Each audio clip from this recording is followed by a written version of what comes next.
Hello everyone, welcome to Tinks Invest. We're talking about investing, finance, and professional development. For today's items only, the investment I'm going to talk today would be Ethereum ETH.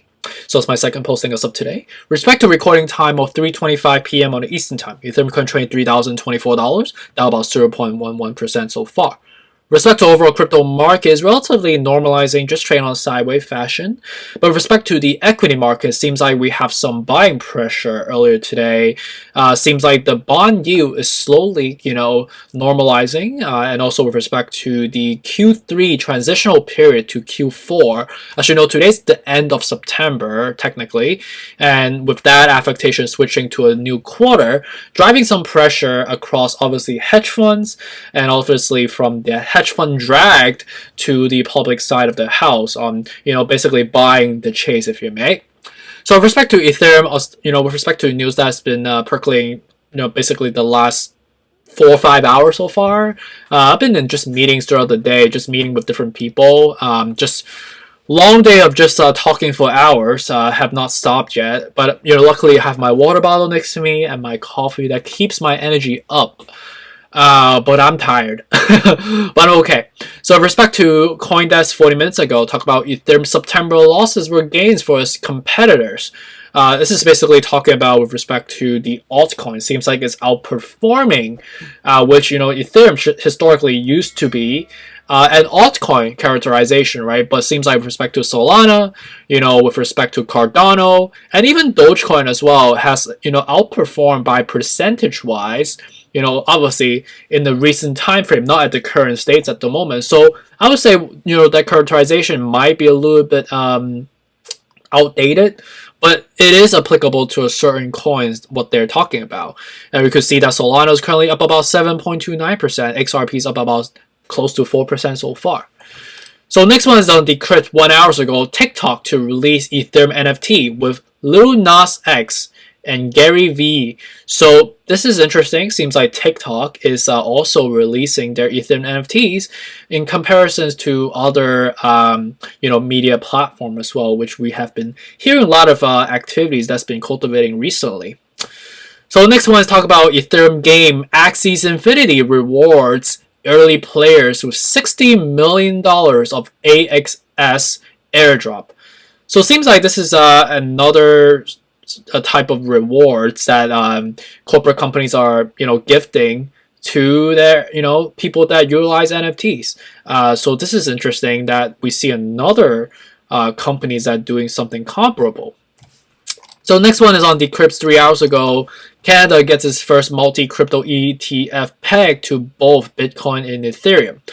So seems like Canada is releasing its own crypto ETF, and I think with that affectation should technically drive some buying pressure, knowing the fact that ETF is basically an index. So when people buy indexes, they are also buying a group of obviously crypto assets that's within the ETF, which technically in the normal supply and demand dynamics perspective, it would drive up some buying pressure across the market, which is one of the reasons why we are seeing some green pressure across the board. But obviously this news, I don't know how much of an effect we're seeing right now. We are just kind of trading on a sideways fashion at the moment. So next one is Ethereum bears look to score on Friday's $340 million weekly Ethereum option expiry. So it seems like this is more of an activity with respect to the option contract that's expected to expire by tomorrow. So we'll see how the volatility goes up, or goes down, right? But ultimately, in the business of risk mitigation, we have been talking about the technicals. Depending, ultimately, rather it's going to go up or go down. We are in the business of risk mitigation. So if it goes up, we'll have to recheck obviously the technicals. If it goes down, we'll see how how much further down they're going to drop to, which we've been talking about, right? Which we can revisit tomorrow to see, to get a little bit more of a clearer picture. The next one is on Bazinga 5 hours ago, talk about Twitter demos potential Ethereum NFT verification features. So this is news that we heard about like 2 days ago already. Seems like in addition to the tipping feature for Bitcoin on Twitter, NFT verification is also another feature that they're initializing, which is something we appreciate, on the platform that is relatively globalized, such as Twitter. So that's pretty much it on the news front. The next one is really talk about the technicals. If Ethereum breaks through a certain resistance level, where would it go down to? So which we have been talking about already. So with respect to the current state in the current economy at the moment, we are trading on sideways fashion, down about 0.25%. And in terms of like the risk versus reward ratio, we are slowly forming a curvature up, so this could be an early signs of bullishness, and this is mainly driven by that transitional period, right? Shifting to October, which is technically tomorrow. However, with respect to our side, we are still in the more of a mid-level at the 45 out of 70. So something to be mindful of, right? It's not the best level, right? The real level is the 2,750. Again, we're floating in the air right now, so technically we have to go up to the 3,150 or the 2,750, right? And I think with respect to the market cycle, knowing the fact that we are at the more of a depletion stage, or the depression stage, if you may, that going back down to a lower level wouldn't be surprising to me. Or we could technically just be trading on an oscillation fashion, like 2,750, and then go back to 3,000, go back up, go back down, kind of oscillation from there. So Bitcoin, comparable to Ethereum, right? 43 is a levitation mode. We are just like floating in the air right now. The real level is at the 44,000, right? And if we break that, the next level is 40, and then 37, 34. I ideally want to buy at the 37 or 34 because I do have a relatively size holding already. And Bitcoin is relatively bullish right now. We're forming a golden cross slowly. So seeing some rally in the near term wouldn't be surprising to us because we are seeing an early indicator at the moment.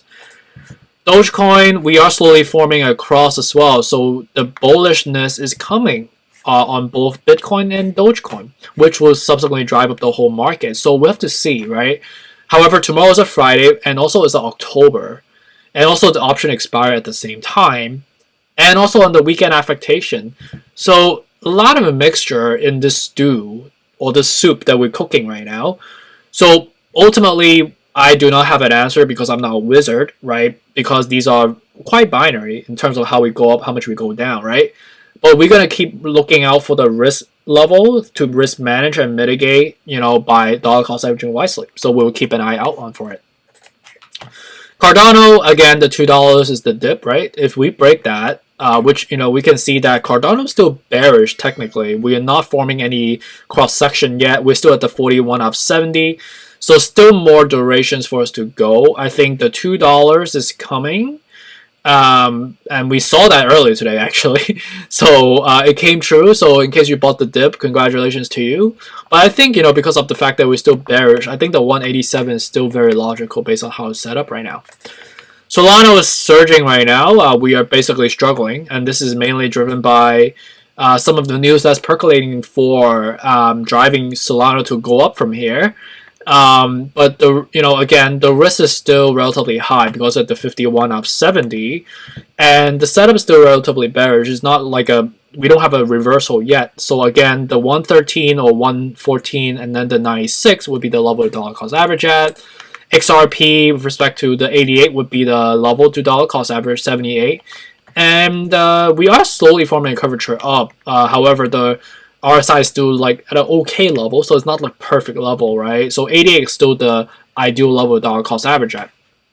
And then lastly, polkadot, we're surging up right now, but in terms of like the surge is mainly coming from public investors. So something to be mindful of, we are basically the 48 out of 70, so it's not the perfect level. So the better level would technically be at the 25 again, right, which was the dip. There is a slow curvature, but we still have a long way to cross up. So something to be mindful of, Polkadot is not the best level, but it's okay based on how we see it again, right? 25 is still the level the dollar cost average at. So with respect to the level, we know we are within the, the oscillation on a sideways fashion type of depression stage, right? And the bandage is not going to be that obvious, right? It's going to take some time to rip off the bandage. You might see some scab forming, but you're going to pick the scab. So it's going to be a lot of up and down kind of jerk fashion, right? Which is not the most ideal emotionally. But in terms of the frame of reference, 3,000, 2,007, 2,450 would be a level dollar cost average for the Ethereum, right? And we talked about the technical levels for the other altcoin and Bitcoin as well. But with respect to the corporate adoption, 9,800 in the next 12 months should be logical if the market cycle durates from here. The rally should subsequently incur starting from next year or at the end of this year as a beginning. And that will be 3.3 times your money from here. So really appreciate it. Here's my second posting as of today. I am dying right now. Super tired.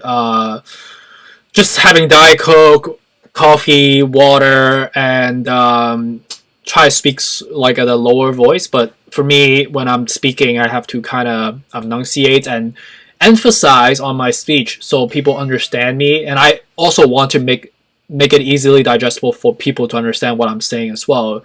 I don't want to just be like mumbling, which makes no sense, right? It's not the most effective way either. But we appreciate you, and if you have any questions, feel free to give me a shout, and stay tuned for the next video, and take care. Bye.